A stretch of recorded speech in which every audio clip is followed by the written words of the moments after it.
I also change region on iPhone. So if you have an iPhone and you want to change your region on your iPhone, then this video is going to walk you through how to do this step by step.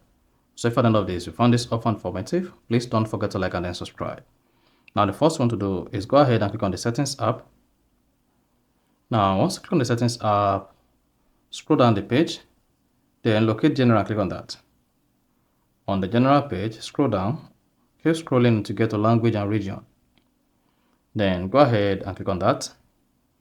Once you selected language and region, to change your region on your iPhone, locate region, is that? Click on it. Here you can see my iPhone region is set to United States. Then go ahead and click on that.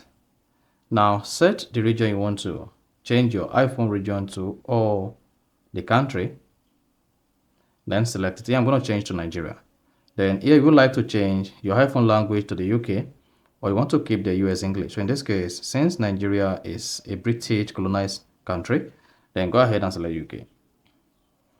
Then hang on, then you should say setting region.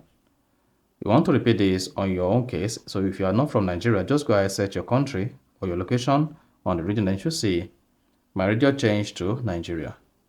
And then the English is now changed to English UK. You see that? So that is basically how to change region in iPhone. So if you found this often informative, please don't forget to like and then subscribe.